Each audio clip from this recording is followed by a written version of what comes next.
नमस्कार। मैं हूं संतोष पाठक और आप लोग देखना शुरू कर चुके हैं संतोष पाठक ऑफिशियल यूट्यूब प्लेटफॉर्म। और आज हमारे साथ जुड़ रहे हैं वरिष्ठ पत्रकार डॉक्टर राकेश पाठक जी।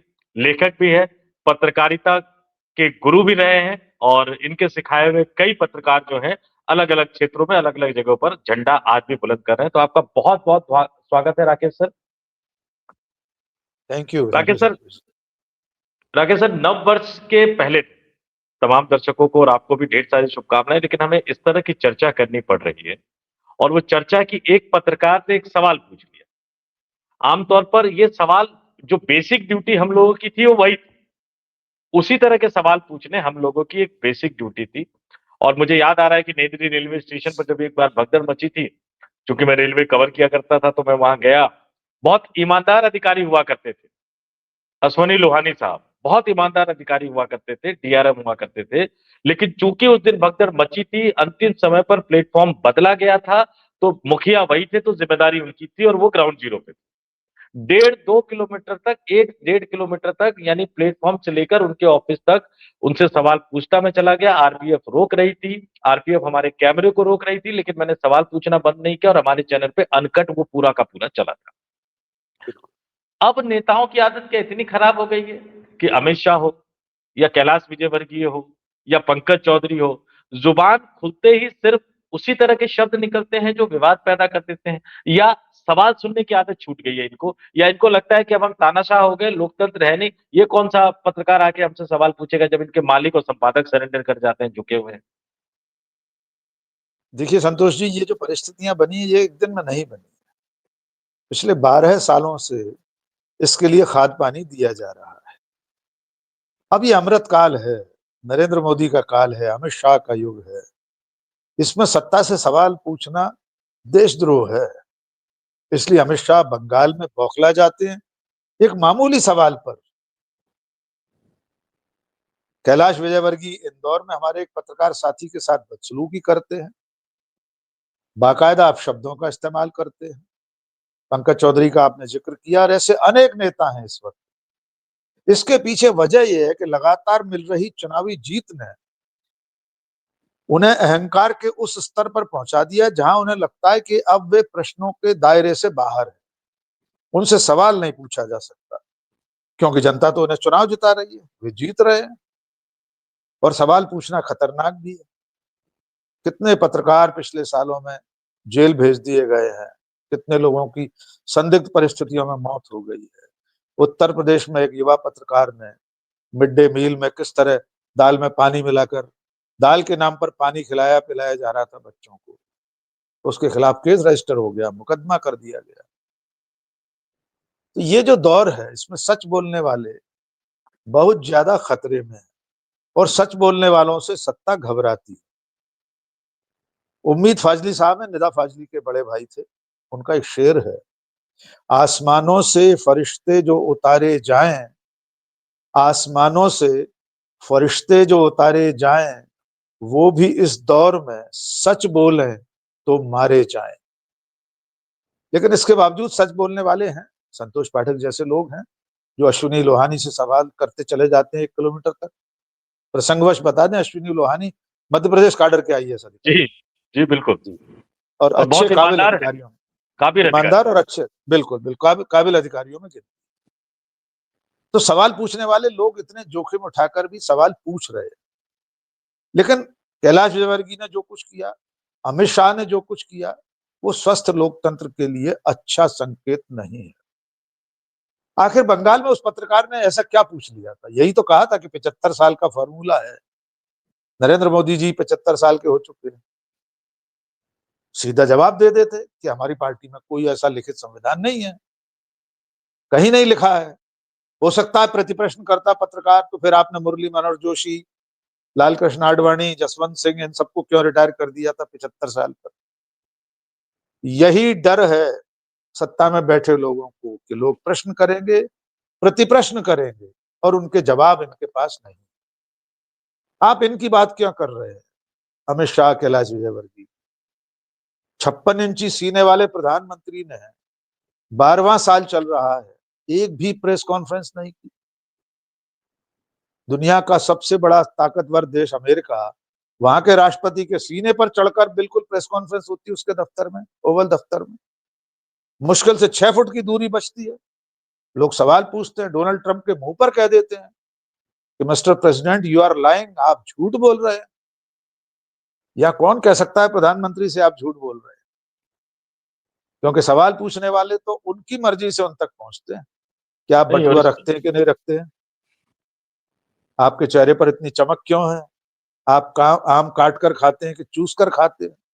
तो जब पत्रकारिता का एक बड़ा हिस्सा सत्ता का चारण बन जाए, भाट बन जाए, उसकी ठकुर सुहाती में सारी नैतिकता, सारी जिम्मेदारी भूल जाए, तो जब बचे हुए लोग, आप जैसे लोग, अनुराग द्वारी जैसे लोग, हम जैसे साधारण पत्रकार अगर सवाल पूछेंगे तो उन्हें ऐसा ही जवाब मिलेगा जैसा अमित शाह ने दिया है, क्योंकि सवाल सुनने की आदत उन्हें नहीं रही है। जी संतोष जी। और एक बात और भी है राकेश सर, कि जिस तरह से वहां जब भी इस तरह की बड़ी प्रेस कॉन्फ्रेंस होती है, तो मैं जरा दर्शकों को बता दूं कि दिल्ली से बीजेपी बीट के पत्रकारों को ले जाया जाता है और ठीक ठाक संख्या में पत्रकार होते हैं।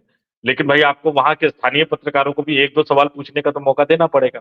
और जो आपने बिल्कुल कहा कि वो सवाल पे काउंटर सवाल पूछे तो माइक दोबारा उनसे छीन लिया जाएगा। ये ग्राउंड सिचुएशन ऐसी होती है। पीआईबी की कैबिनेट की डिसीजन की press conference national media centre में होती है, और कभी कभी हो सकता है कि एक दो माइक उनके पास पहुंच जाए जो थोड़े बहुत टेढ़े सवाल पूछे। नहीं तो उसी पीआईबी की प्रेस कॉन्फ्रेंस हॉल में भी अमित शाह कई बार ऐसा बोल चुके हैं, पत्रकार अगर एक दो हिम्मत भी कर जाते हैं तो मैं नहीं दूंगा आपके सवाल का जवाब। ये अमित शाह कई बार बोल चुके हैं। लेकिन इंदौर पे अब आ जाते हैं। कैलाश विजयवर्गीय, चूंकि शुरुआत में जब बीजेपी मैंने कवर करना शुरू किया तो मंत्री थे, लेकिन उनकी एक दूसरी यूएसपी थी कि गाना बहुत अच्छा गाते थे। और जब भी दिल्ली आते थे तो हम लोग इंटरव्यू, जिसको टिक टेक फॉर्मेट में बोलते हैं, 2.5-3 मिनट का, तो उसमें एक आध गाना जरूर गवा लेते थे। और मध्य प्रदेश में मुझे याद है गडकरी के जमाने में कार्यकारिणी हुई, तो जब वो बैठक खत्म हुई तो उसके बाद पूरा उन्होंने रात भर 2-2.5 घंटे गाना गा के नितिन गडकरी और बड़े नेताओं का मनोरंजन किया। अचानक वो दिल्ली लाए जाते हैं, अमित शाह के साथ लग जाते हैं, एक दो बड़े गजब टाइप के असाइनमेंट उनको सुप्रीम कोर्ट वाले थमा दिए जाते हैं, और फिर उनको लगता है कि सबको मैनेज किया जा सकता है। और जब वो बड़े बनने की कोशिश करते हैं, अचानक एक दिन ऐसा आता है कि आला कमान कहता है कि जाओ मध्य प्रदेश में, जाओ विधायक बनो। उस समय तक ये विधानसभा भी का तय नहीं चुनाव। था कि मंत्री बनूंगा कि नहीं बनूंगा। वो फ्रस्ट्रेशन कहीं ना कहीं है, मैं जानता हूं वो फ्रस्ट्रेशन है, क्योंकि उनका एक बड़ा मामला फंसा हुआ था। आला कमान सुनने को तैयार नहीं है, राज्यसभा दिया नहीं, लोकसभा दिया नहीं, केंद्र में मंत्री बनाया नहीं। जहां कई दशक पहले थे मंत्री, वहीं जाकर पहुंचा दिया, और मोहन यादव जो बहुत जूनियर है उनको रिपोर्ट करता है। लेकिन फिर भी अब 14 लोगों की जान चली गई। इंदौर के भागीरथपुरा में अब दूषित पानी ने 14 लोगों की जान ले ली है, और वो इंदौर जो अहिल्याबाई होलकर के जमाने से इस देश के लिए एक उदाहरण पेश करता है, महिला शिक्षा के मामले में, महिला साक्षरता के मामले में, सफाई के मामले में, और वहां के लोगों के मामले में। कई बार मुझे सौभाग्य मिला इंदौर जाने का, और वहां के लोगों ने क्या गलत किया था। पार्षद आपके तमाम नीचे से लेकर ऊपर तक सब कुछ भाजपाई है, और आप पीने का साफ पानी नहीं दे रहे, और सवाल पूछा जाए तो आप कहोगे फोकट में, सवाल पूछा जाओ तो आप कहोगे घंटा फर्क नहीं पड़ता। आपके इलाके के लोग, अब लोगों ने विरोध करना शुरू कर दिया है, कई जगह ये हुआ कि मुआवजे का चेक लोग लेने से इनकार कर रहे हैं। इतना अहंकार कहां से आता है जब आप उसी जगह खड़े हो जहां की जनता ने आपको राजा बनाया। देखिए संतोष, पहले आप इंदौर की घटना को समझ लें, फिर कैलाश विजयवर्गीय के व्यवहार की मीमांसा करें। आपने बिल्कुल ठीक कहा है कि इंदौर ने बीजेपी को सब कुछ दे दिया, झोली भर दी है, शून्य से शिखर तक सिर्फ सिर्फ बीजेपी है। भागीरथपुरा से ही शुरू करते हैं।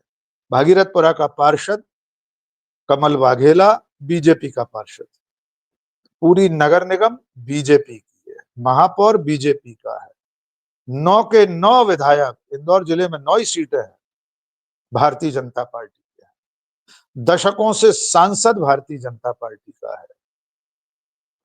यहां से 2-2 मंत्री हैं मोहन यादव की सरकार में। कैलाश विजयवर्गीय का खुद का विधानसभा क्षेत्र है जिसमें ये भागीरथपुरा आता है। कैलाश विजयवर्गीय नगरीय प्रशासन मंत्री हैं, जिनकी जिम्मेदारी है नगर निगम, पेयजल, सड़कें, ये सारी चीज। और तुर्रा देखिए संतोष जी, मध्य प्रदेश के मुख्यमंत्री डॉक्टर मोहन यादव इंदौर के प्रभारी मंत्री हैं। यूपी में शायद पालक मंत्री कहते हैं, महाराष्ट्र और यूपी में, महाराष्ट्र मध्य पालक प्रदेश में महाराष्ट्र में पालक मंत्री कहते हैं, मध्य प्रदेश में प्रभारी मंत्री कहते हैं। यानी इंदौर शहर मध्य प्रदेश की व्यावसायिक राजधानी, मध्य प्रदेश का सबसे बड़ा महानगर, उसका प्रभारी खुद मुख्यमंत्री है। सबसे ज्यादा दौरे इंदौर के उनके होते हैं। लेकिन जब भागीरथपुरा के लोग दूषित पानी की शिकायतें लेकर जा रहे थे, तो पार्षद कमल बाघेला झूला झूल रहे थे। नगर निगम में एक समिति होती है, जल समिति, उसके अध्यक्ष हैं बबलू शर्मा।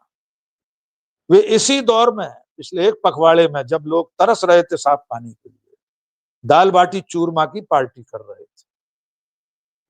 पार्षद पुष्यमित्र भार्गव को फुर्सत नहीं थी वहां जाने की, भागीरथपुरा। वे दाल बाटी चूरमा की पार्टी में जा रहे थे। एक जैन मुनि के नामकरण संस्कार समारोह में बैठे हुए थे। मंत्री जी को सुध नहीं थी, कोई नहीं जा रहा था। और जब मौतें होना शुरू हुई, संतोष जी, एक 5 महीने का दुधमुहा बच्चा भी काल के गाल में समा गया। उसकी मां दूध में पानी इसलिए मिलाती थी कि नवजात बच्चे गाढ़ा दूध पचा नहीं पाते। कहां जानती थी कि अपने दुधमुहे बच्चे को जहर पिला रही है, और वो जहर कहां से आ रहा था वो भी जान लीजिए। भागीरथपुरा में एक पुलिस चौकी है, उसका जो शौचालय था, टॉयलेट था, उसमें नीचे कोई सेप्टिक टैंक नहीं बना था। तो शौचालय का, उस टॉयलेट का मल मूत्र सब नीचे नीचे धरती से रिश्ते रिश्ते पेयजल की लाइन में मिल रहा था।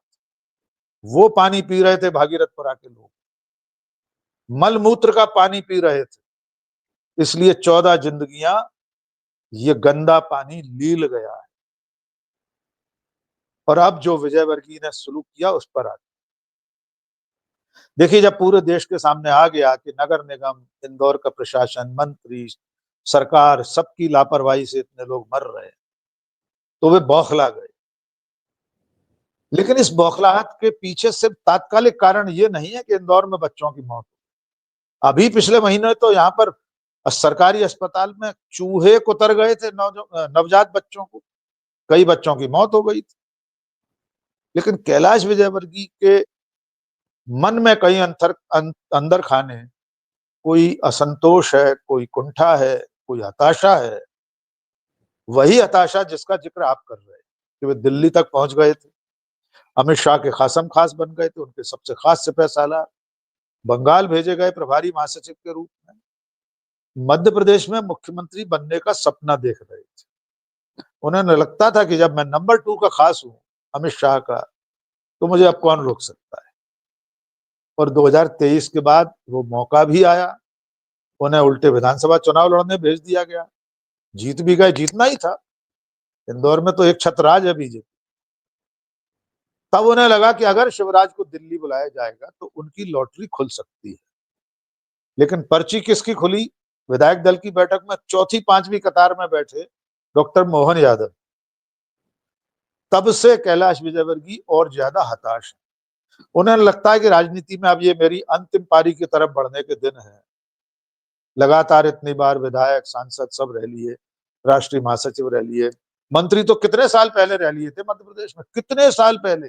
दोबारा पुनर्मूषको भव हो गए और अपने से इतने जूनियर व्यक्ति के मातहत मंत्री। इस वजह से मुख्यमंत्री और उनके बीच तकरार चलती रहती है, यद्यपि बहुत खुलकर सामने नहीं आती। कभी कभी कैबिनेट की बैठकों में वे अपने तेवर दिखा देते हैं, कभी सरकारी अधिकारियों की बैठक में। तो ये जो उनका व्यवहार है, ये उन्हें अब नुकसान पहुंचा रहा है। ऐसा नहीं है संतोष जी कि कल से सोशल मीडिया पर, एक्स पर, फेसबुक पर, इंस्टाग्राम पर सिर्फ कैलाश विजयवर्गीय और उनका घंटा छाया हुआ है, तो इसकी रिपोर्ट पीएमओ तक नहीं पहुंची होगी, या इसकी रिपोर्ट अमित शाह के पास नहीं पहुंची होगी, या इसकी रिपोर्ट संघ के मुख्यालय तक नहीं पहुंची होगी। सबकी नजरों में उनकी कथनी करनी आ गई है। इसलिए उनके उस औपचारिक खेद से कुछ नहीं होगा। दुनिया ने देख लिया कि आप एक साधारण सवाल का जवाब नहीं दे सकते। अनुराग द्वारी ने, हमारे साथी पत्रकार ने, क्या साधारण सा सवाल पूछा था कि लोगों के पैसे वापस नहीं हो रहे हैं अस्पतालों से। सरकार की घोषणा थी कि इन पीड़ितों का इलाज सरकार कराएगी, सरकार के खर्चे पर इलाज होगा। लेकिन कुछ प्राइवेट अस्पतालों में उनके पैसे खर्च हो चुके थे। यही तो नहीं, कहा था पत्रकार ने, वे कह देते एक कि बात, नहीं हम वापस कराएंगे। हाँ, राकेश सर, एक बात है, देखिए, कैलाश विजयवर्गीय का क्या हो, मैं भी उसी तरह की भाषा का इस्तेमाल करके कहता हूं कि कैलाश विजयवर्गीय साहब के राजनीतिक भविष्य का क्या हो, इससे इंदौर की जनता को घंटा फर्क नहीं पड़ना चाहिए। हाँ, बिल्कुल इंदौर की जनता की जान जा रही है, इसके लिए जिम्मेदारी तय होनी चाहिए। बिल्कुल। ये खबर भी आई कि एक महिला ने बताया कि 2 वर्षों से गंदा पानी आ रहा है, लेकिन इन्होंने उस बात को पहले अनसुना कर दिया।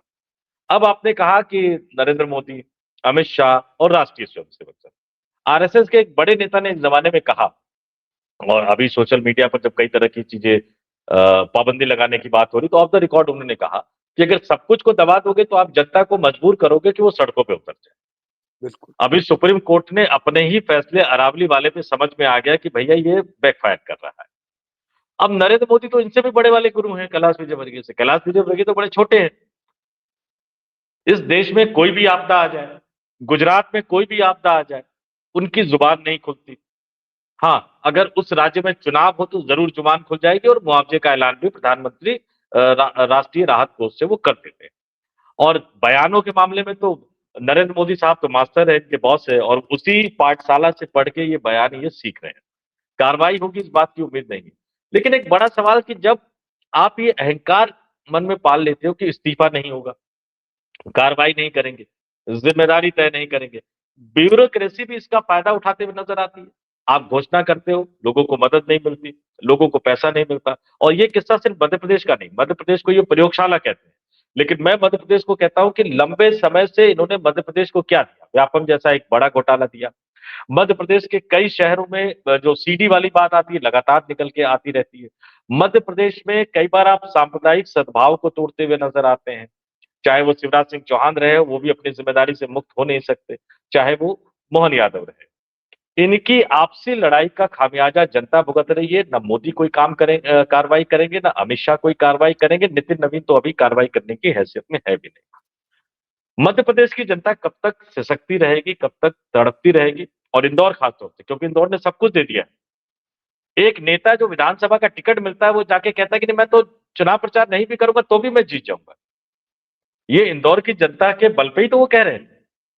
क्या इसके बाद फर्क पड़ेगा? क्या इसके बाद बदलाव आएगा? जो आंख मूंद कर पीछे चलती है, जो पब्लिक, जो जनता, जो मतदाता, उनके रवैये में कोई बदलाव आएगा? देखिए, इंदौर को लेकर मैं बहुत आशान्वित नहीं हूँ, मैं बहुत उम्मीद नहीं लगाता हूँ इंदौर के लोगों से, क्योंकि इंदौर को पिछले कुछ दशकों में एक तो हिंदुत्व की अच्छी खासी प्रयोगशाला बना दिया गया है। पूरे मध्य प्रदेश में मालवा अंचल पहले से संवेदनशील था इस हिंदू मुस्लिम वाले दृष्टिकोण से। उज्जैन है, मंदसौर है, धार है, भोजशाला की वजह से पूरा इलाका पहले ही थोड़ा सा ध्रुवीकरण का शिकार था। लेकिन पर्टिकुलरली इंदौर में संघ ने, उनके आनुषंगिक संगठनों ने बहुत मेहनत की है।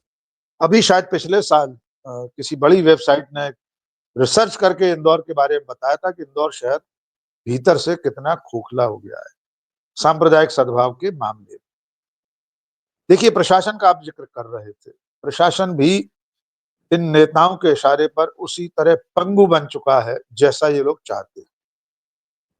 अभी क्रिसमस पर इंदौर जैसे महानगर में एक मॉल में तोड़फोड़ की, क्रिसमस की सजावट की, हिंदुत्ववादी भगवाधारी गुंडों ने, आतंकियों ने। पुलिस ने कुछ नहीं किया। इंदौर के एडिशनल एसपी प्रेस कॉन्फ्रेंस में कह रहे हमें कोई शिकायत नहीं मिली इस बारे में। आप सोच सकते हैं जिस शहर में किस कदर सांप्रदायिक ध्रुवीकरण कर दिया गया हो कि लोग गलत को गलत कहना भूल गए हों, जिस शहर में अभी कुछ महीने पहले अबोध बच्चे चूहों के कुतरने से मर गए, तब भी कुछ नहीं हुआ। अब 14 लोग मारे जा चुके हैं इस गंदे पानी से, तब भी कुछ नहीं होगा संतोष जी। मुझे उम्मीद नहीं है, लेकिन फिर भी मैं चाहता हूं, मैं उम्मीद करता हूं इस नाउम्मीदी के बीच भी कि इंदौर की जनता या प्रदेश की जनता चेते, अपने हकों की बात करे। कम से कम वो पूछे कि 2 साल से, 1.5 साल से साफ पानी उसे क्यों नहीं मिल पा रहा, वो भी उस इंदौर शहर में जो पिछले 8 साल से राष्ट्रीय स्वच्छता सर्वेक्षण में नंबर 1 आ रहा है, देश का सबसे साफ सुथरा शहर। तो क्या सड़कों पर झाड़ू लगवा देना ही पर्याप्त है? तो जनता जब तक ये नहीं पूछेगी कि उससे साफ पानी, साफ हवा, अच्छी सड़कें, सामाजिक वातावरण, सुरक्षा, कानून व्यवस्था की दृष्टि से ये सब चीजें उसे नहीं मिलेंगी और वो इसी तरह पिसती रहेगी, तो फिर कुछ बदलने वाला नहीं। अगले चुनाव में फिर ये लोग चुनाव जीत जाएंगे। ये कितना भी घंटा बजाते रहे जनता का, ये जनता को भी घंटा ही समझते हैं, उसे भी बजाते रहते हैं और उससे कोई फर्क नहीं पड़ता। तो मैं हर बार जो बात कहता हूं वही बात दोहराऊंगा आखिर में संतोष जी, कि अब अंतिम जिम्मेदारी जनता की है। हम और आप, संतोष पाठक जी, अनुराग द्वारी जी, या कोई भी साधारण पत्रकार जो थोड़े बहुत बचे, जो अपना फर्ज निभा रहे हैं, जो सवाल पूछ रहे हैं, वे अपना फर्ज निभाते रहेंगे। उससे भी सब कुछ नहीं होगा। अगर जनता को अपने हक चाहिए तो उसे खुद आगे आना पड़ेगा, उसे सड़कों पर उतरना पड़ेगा, सवाल उसे पूछना पड़ेंगे। हम तो उसकी तरफ से सवाल पूछते हैं ना, जनता की तरफ से। जब तक जनता खुद कैलाश विजयवर्गीय से नहीं पूछेगी, जैसा कि आज हुआ है, शायद आज उन्हें मोटरसाइकिल पर भागना पड़ा एक जगह से, लोग लोगों ने पूछ रहे, चेक लोग लेने सवाल से, पूछ रहे हैं। लोग सवाल पूछ रहे हैं, चेक लेने से इनकार कर दिया। तो उम्मीद करते हैं कि इंदौर और मध्य प्रदेश की जनता, इस देश की जनता कभी जागेगी। सिर्फ धर्म और मजहब के नाम पर इसी तरह अंधभक्त नहीं बनी रहेगी ये जनता, हम उम्मीद कर सकते हैं। जी एक संतोष। आखिरी सवाल राकेश सर, डबल स्टैंडर्ड। प्रधानमंत्री नरेंद्र मोदी सुबह सुबह नव वर्ष की शुभकामनाएं देते हैं और उनके राष्ट्रीय प्रवक्ता भारतीय जनता पार्टी के फोरम से भारतीय जनता पार्टी के प्रेस कॉन्फ्रेंस में अंग्रेजों के साथ जोड़ते हैं, रोमन राजा के साथ जोड़ते हैं, ईसाई कैलेंडर के साथ जोड़ते हैं, और पता नहीं उनको लगता है कि अपने आप को बहुत ज्ञानी सुधांशु त्रिवेदी जी हैं। अब देश की जनता किसको माने? प्रधानमंत्री चर्च जाते हैं क्रिसमस के दिन, यहाँ तोड़फोड़ होती है। प्रधानमंत्री नववर्ष की बधाई देते हैं और उनके प्रवक्ता उसी नववर्ष पे कटाक्ष करते हुए नजर आते हैं। हालांकि वही सरकार जो नए साल पे जो कैलेंडर जारी करेगी वो 1 जनवरी से ही जारी करेगी, वो उससे पहले जारी नहीं करेगी। उसी सरकार में जो पीआईबी कार्ड पहले दिए जाते थे, अब तो बंद कर दिया इन्होंने बचत के नाम पे, क्योंकि भ्रष्टाचार कई और जगह करना है। वो कैलेंडर की शुरुआत, उस डायरी की शुरुआत 1 जनवरी से ही होती थी। बिल्कुल। प्रधानमंत्री कुछ बोल रहे हैं, उनकी पूरा का पूरा इकोसिस्टम कुछ और बोल रहा है। ये डबल स्टैंडर्ड क्या हमारे देश की जनता को समझ में नहीं आ पा रहा है? जनता को समझने में देर लग रही है संतोष। ये कथनी करनी का जो फर्क है, इसे मैं अखंड पाखंड कहता हूँ, मेरा हैशटैग भी है। जब भी बीजेपी आरएसएस की इस तरह की बातों पर लिखता हूं तो उसमें हैशटैग लगाता हूं अखंड पाखंड। ये पाखंड ही है कि प्रधानमंत्री क्रिसमस के दिन कैथेड्रल जाएंगे, चर्च जाएंगे, ईसा मसीह के प्रवचनों को दोहराएंगे, खुद प्रवचन देंगे, और उनके अंध समर्थक, उनके पितृ संगठन के लोग, उनके आनुषांगिक संगठन गिरजाघरों में घुसकर तोड़फोड़ करेंगे, उनकी पार्टी के नेता अत्याचार करेंगे, भगवट्टा डालकर मॉल में तोड़फोड़ करेंगे। इसी तरह का पाखंड ये 1 जनवरी को लेकर है, नए वर्ष को लेकर। अच्छा, सुधांशु त्रिवेदी को इतनी दिक्कत है तो अपने बच्चों को कहाँ पढ़ने भेजा था, उनसे ये पूछ लिया जाए।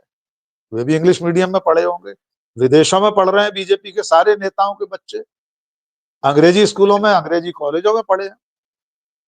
आपको बहुत दिक्कत है ना, तो विक्रम संवत लागू कर दीजिए, चैत वैशाख जेठ आषाढ़ से कैलेंडर जारी कीजिए, संसद का सत्र बुलाइए तो उसमें लिखिए चैत्र मास की फलानी अष्टमी के दिन से सत्र शुरू होगा।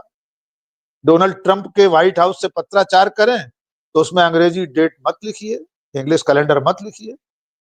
उसमें प्रधानमंत्री, विदेश मंत्रालय अपने ऑफिशियल लेटर्स में चैत वैशाख जेठ जेठ आषाढ़ सावन भादो क्वार कार्तिक अगैन पूस माह फागुन, हमने पूरे 12 महीने हिंदी के याद दिला दिए। अब उनसे पूछकर देख लीजिए, संबित पात्रा याद दिला दें, उनसे 12 हिंदी महीनों के नाम पूछ लीजिए संतोष जी, वे बता नहीं पाएंगे।